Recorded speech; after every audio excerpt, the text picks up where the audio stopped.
जय हिंद। आप सभी को जोहार। स्वागत है हमारे YouTube channel JHL study point में।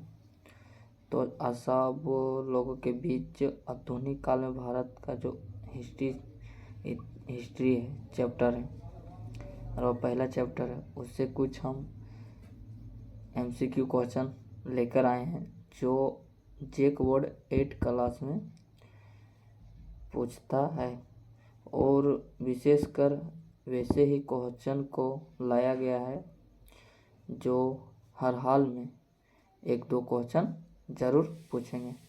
तो आज का सेशन स्टार्ट करते हैं क्वेश्चन नंबर फर्स्ट से। तो क्वेश्चन नंबर फर्स्ट में है, भारतीय राष्ट्रीय अभिलेखागार की स्थापना कब हुई थी? जो भारतीय का अभिलेखागार है तो उसकी स्थापना कब हुई थी?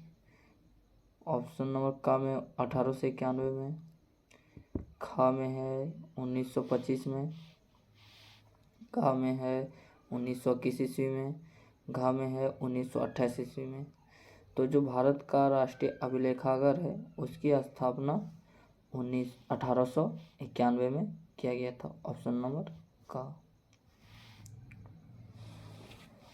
अब क्वेश्चन नंबर दूसरा देखते हैं। क्वेश्चन नंबर 2 में दिया गया है, जेम्स मिल कहाँ का निवासी था? जो जेम्स मिल था वह किस जगह का निवासी था? तो ऑप्शन नंबर का में अमेरिका का, खा में स्कॉटलैंड का, गा में यूरोप का, घा में ऑस्ट्रेलिया का। तो जो जेम्स मिल था वह स्कॉटलैंड का निवासी था। ऑप्शन नंबर खा। अब क्वेश्चन नंबर तीसरा की ओर आगे बढ़ते हैं। क्वेश्चन नंबर 3 में दिया गया है, लॉर्ड क्लाइवी ने भारत का नक्शा तैयार करने की जिम्मेदारी किसे सौंपी थी? जो भारत का नक्शा था उसको तैयार करने के लिए लॉर्ड क्लाइवी ने किसको सौंपा था? तो का में है जेम्स मिल को, खा में है जनरल वेरन हेस्टिंग्स को, गा में है लॉर्ड कॉर्नवालिस को, घा में है जेम्स रेनेल को। तो जो भारत का नक्शा था उसको तैयार करने की जिम्मेदारी जेम्स रेनेल को दिया था। ऑप्शन नंबर घा।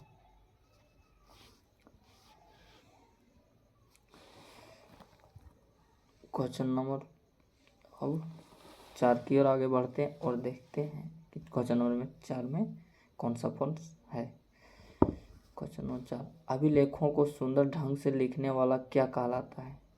जो अभिलेख लिखा जाता था किसी भी चीज़ का तो उसे सुंदर ढंग से जो तैयार करता था अच्छे राइटिंगों से, तो उसे क्या बोला जाता था? का में है खुशनवीस, खा में है शिल्पकार, घा में अभिलेखागार और घा में है चित्रकार। तो जो अभिलेखों को सुंदर ढंग से लिखता था और अच्छे से सुंदर राइटिंगों से और उसे ढालता था, तो उसका जो लिखने वाला तैयार करने वाला अभिलेखागार कहलाता था। क्वेश्चन नहीं, अभिलेखागार ने उसको बोलते थे खुशनवीस। ऑप्शन नंबर का। ऑप्शन नंबर का खुशनवीस। कभी कभी हमसे से भी मिस्टेक हो जाता है। अब क्वेश्चन नंबर 5 की ओर आगे बढ़ते हैं, और बहुत ही अच्छा क्वेश्चन है, इसे हर कोई जानता होगा। क्वेश्चन नंबर 5 में, भारत के अंतिम वायसराय कौन थे? जो भारत के अंतिम वायसराय थे वह कौन थे? का में है जनरल वेरन हेस्टिंग्स, खा में है जेम्स रेनेल, गा में लॉर्ड माउंटबेटन और घा में एनल ब्रो। तो जो इसका सही आंसर है ऑप्शन नंबर का होगा, लॉर्ड माउंटबेटन। ऑप्शन नंबर गा। उम्मीद करते क्वेश्चन बहुत लोग भी जानते होंगे।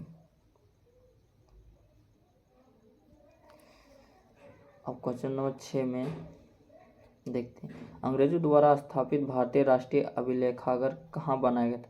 जो अंग्रेजों द्वारा भारत के राष्ट्रीय अभिलेखागार था वह किस जगह पे स्थापित किया गया था। ऑप्शन नंबर क में कोलकाता, ख में मुंबई, ग में दिल्ली या घ में मद्रास। तो इसका सही आंसर हो जाएगा क, कोलकाता में स्थापित किया गया था।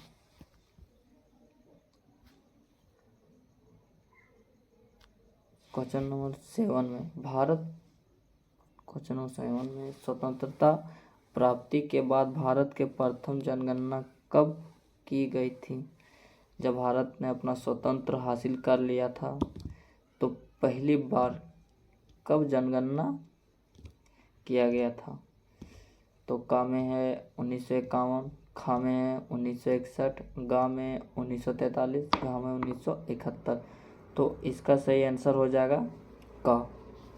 1951 में भारत ने सबसे पहले जनगणना कराई थी स्वतंत्रता के बाद।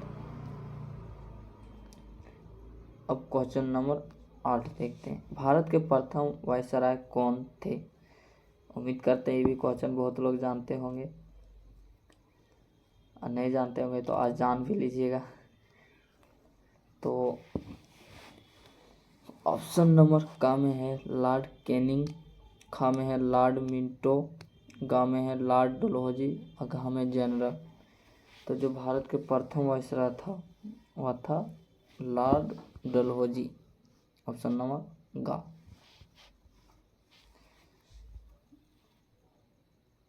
अब देखते क्वेश्चन नंबर 9, विश्व का पहला अधिक जनसंख्या वाला देश कौन सा है 2000 जनगणना के अनुसार। जो विश्व का सर्वाधिक जनसंख्या वाला देश कौन सा है। क में है चीन, ख में है भारत, ग में है जापान और घ में है अमेरिका। तो इसका सही आंसर हो जाएगा चीन। चीन में 43 करोड़ लगभग आबादी है और भारत में 142 करोड़ लगभग।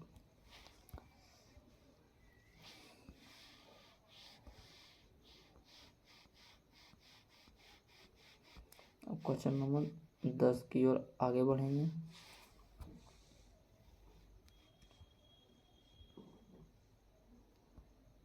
क्वेश्चन नंबर 10 में है, विश्व का दूसरा अधिक जनसंख्या वाला देश कौन सा है। क में है भारत, ख में अमेरिका, ग में है जापान, घ में ऑस्ट्रेलिया। तो विश्व का दूसरा अधिक जनसंख्या वाला देश अपना भारत ही है।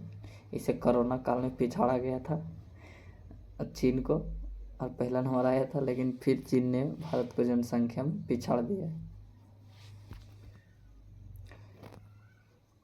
क्वेश्चन नंबर 11 में है, सही और गलत को टिक करना है।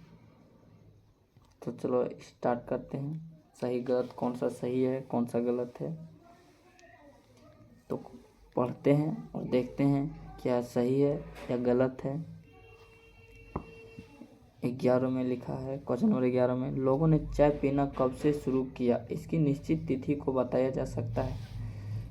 तो जो लोग थे कब से चाय पीना चालू किया है, क्या इसका तिथि को बताया जा सकता है। तो इसका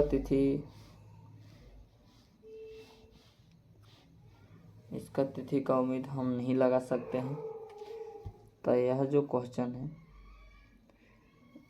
यह गलत है, इसका तिथि का अंदाज़ा नहीं लगाया जा सकता है। क्वेश्चन नंबर 12 की ओर आगे बढ़ते हैं। अब देखते हैं क्या लिखा है। अंग्रेज प्रशासन के लिए अभिलेख तैयार करवाते थे। अंग्रेज जो थे प्रशासन के लिए अभिलेख तैयार करवाते थे। जी हाँ, जो अंग्रेज थे प्रशासन के लिए अभिलेख तैयार करते थे, यह सही है। अब देखते हैं क्वेश्चन नंबर 13 में, सरकारी दस्तावेजों में हमें आम लोगों की सोच के बारे में पता चलता है। जो सरकारी दस्तावेजों हैं वहाँ हमें आम लोगों की सोच के बारे में पता चलता है?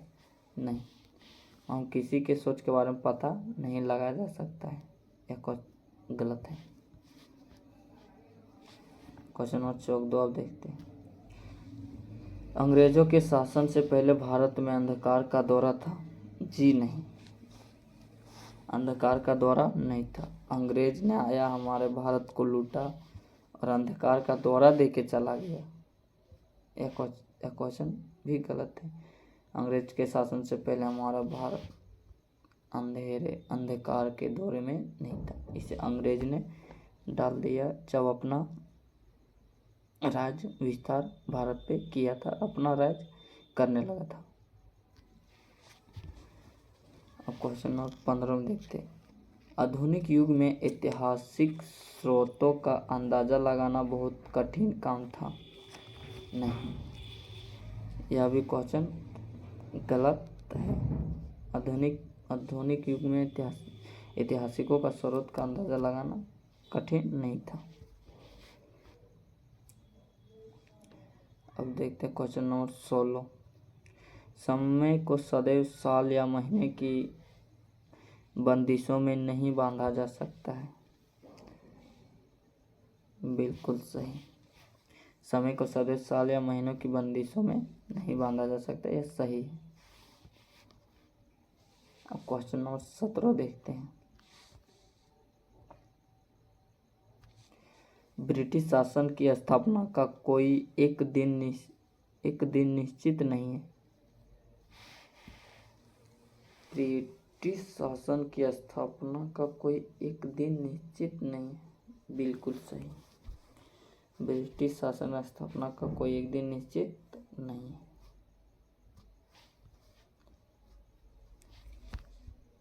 अब देखते हैं क्वेश्चन नंबर 18। आधुनिक युग में अब रिकॉर्ड को डिजिटलाइज करने की शुरुआत हो गई है? जी हाँ, आधुनिक युग में आजकल डिजिटल ये बहुत लोग भाग रहे हैं। रिकॉर्डेड को डिजिटलाइज करने में बहुत आसानी होती है। यह बिल्कुल सही आंसर है। तो यह जो सही गलत करने वाला था यह भी इसमें सही है। अब क्वेश्चन है, रिक्त स्थानों की पूर्ति कीजिए। रिक्त स्थानों की पूर्ति कीजिए, इसमें क्वेश्चन नंबर 19 से स्टार्ट है और देखते हैं क्वेश्चन नंबर 19 में क्या कहा। भारत एक विशाल खालिस्तान विस्तार वाला देश है।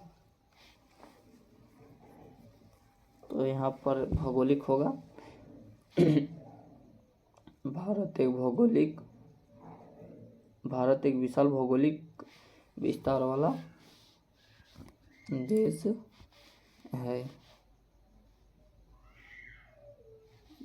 सॉरी, किधर भाग गया जी। भारत एक भौगोलिक विस्तार वाला देश है।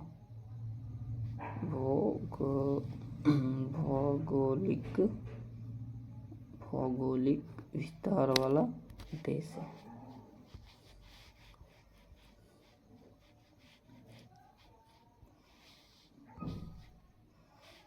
थोड़ा सा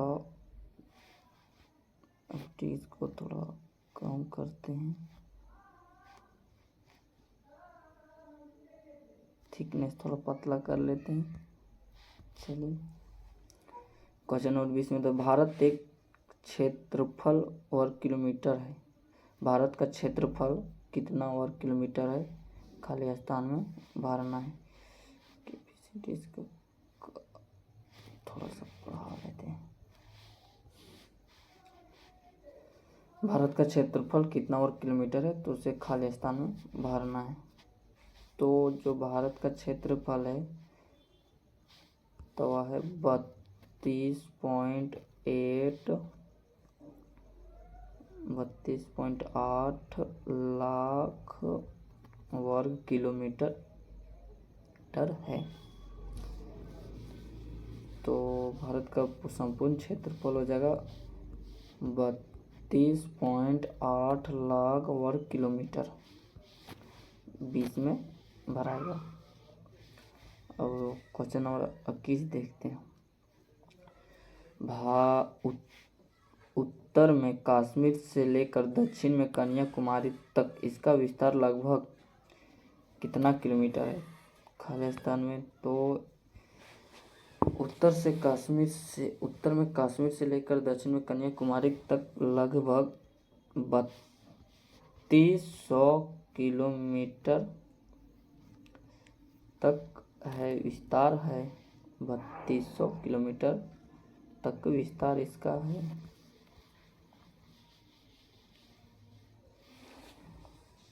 अब क्वेश्चन नंबर देखते हैं 22। पूर्व में अरुणाचल प्रदेश से लेकर पश्चिम में कच्छ तक यह विस्तार लगभग कितना किलोमीटर है?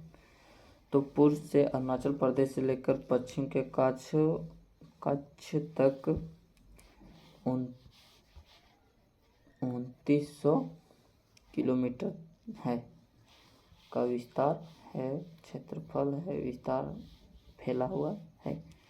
यहाँ से इतनी दूरी 2900 किलोमीटर तक है। चलिए क्वेश्चन नंबर 23 में देखते हैं। भारत के पहले गवर्नर कौन थे? यह बहुत ही आसान क्वेश्चन है और बहुत कोई जानते भी होंगे कि भारत का पहला गवर्नर जनरल कौन था। तो इसका सही मतलब जनरल वारेन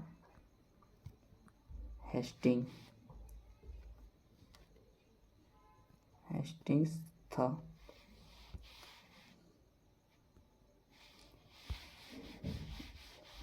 भारत का पहला गवर्नर जनरल का नाम जनरल वारेन हेस्टिंग्स था। क्वेश्चन नंबर 24 देखते हैं। पहले के लोगों में यह धारणा बनी रहती थी कि इतिहास एक खालिस्तान विषय है। पहले के लोगों में यह धारणा बनी रहती थी कि इतिहास एक विषय है। खालिस्तान को भरना है तो यहाँ भराएगा रटने वाला विषय। इतिहास रटने वाला विषय है, लेकिन अभी के समय में इतिहास समझने वाला सबसे सुंदर विषय बन गया। आप रटिएगा तो इसे सक्सेस इसमें आप नहीं कर पाइएगा। जितना समझिएगा उतना बेहतर रहेगा। तो देखते हैं क्वेश्चन नंबर 25। इतिहास को सामान्यतः खालिस्तान कालखंडों में बांटा गया। जो हमारा इतिहास है वह सामान्यतः कितने कालखंडों में बांटा गया? तो यहाँ पे हो जाएगा 3 कालखंडों में बांटा गया है। क्वेश्चन नंबर 26 में इतिहास में खालिस्तान का महत्व होता है। जो इतिहास है उसमें किसका महत्व होता है?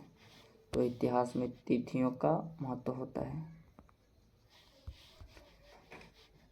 इतिहास में तिथियों का बहुत ही महत्वपूर्ण माना जाता है, क्योंकि इतिहास में जितने भी घटना घटती है और तिथियों के अनुसार ही हम लोग, जैसे मैं पूछ देगा प्रथम विश्व युद्ध कब से कब तक चला? तो 1914 से 1918 तक चला था। और द्वितीय विश्व युद्ध 1939 ईस्वी से 1945 ईस्वी तक। तो आज का सेशन यही समाप्त करते हैं। जय हिंद, जोहार।